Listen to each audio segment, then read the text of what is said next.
Hey, what's going on, guys? I'm here with a video update about my next project. As you guys know, the GTX 780 underwent a price drop in response to the R9 290X and in anticipation of the GTX 780 Ti. The 780 Ti is going to be the R9 290X killer. It's going to outperform it in games. It's going to outperform it in benchmarks.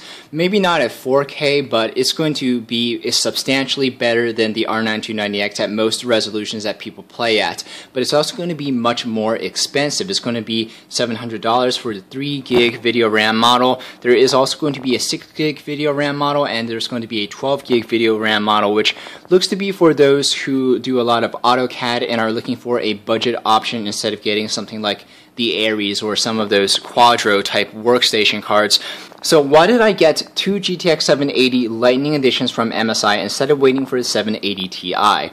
Well, these Lightning Editions 780s used to be $750, and now they are $540 on Newegg and Amazon. On most GPUs, overclocking is just icing on the cake, but these Lightning Editions were designed to be very extremely overclocked. They were designed with extreme overclocks in mind. They were designed to be competitive in benchmarks. They were designed to lead leaderboards and to set records. I'm going to show the unboxing because I think the packaging is fantastic. A few things to note about this GPU: it takes up 2.5 slots, the GPU reactor up top takes up a lot of space, and the cooler itself is quite thick. It's also extremely heavy, so you can expect a lot of sag when you put it into the PCIe lanes, which is very bad for the bus over an extended period of time. So that's why I don't like those blooming onion style CPU coolers that strain your motherboard a lot. Also, this graphics card is 11.5 inches long, so it didn't fit into my current build, so it's a good excuse for me to redo my water cooling loop. I didn't want to put my reference 780s underwater because I wouldn't have gained very much performance from having a voltage locked GPU underwater. So why am I using these graphics cards in my old build, aka test bench, instead of the current build I have? Because the PCB is 11.5 inches long. It couldn't fit with the radiator mounted through the side. So with the new water blocks coming in for the MSI Lightnings, the only company that makes water blocks for these GPUs right now is EK, and they ship from overseas. So it'll take a little bit of time before I get them.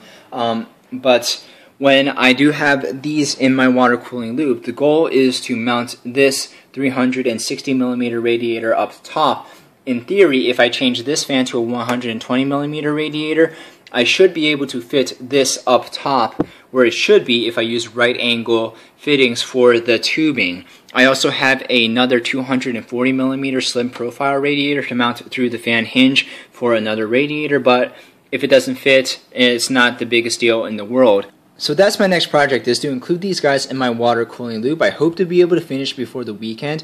Time is not a factor on my end. It just depends on when I get the water blocks in for these graphics cards. But why am I working on another computer project in such close proximity to having just completed a water cooled build? Well, let me have a show of hands. Who isn't addicted to working on their build? Yeah, I thought so.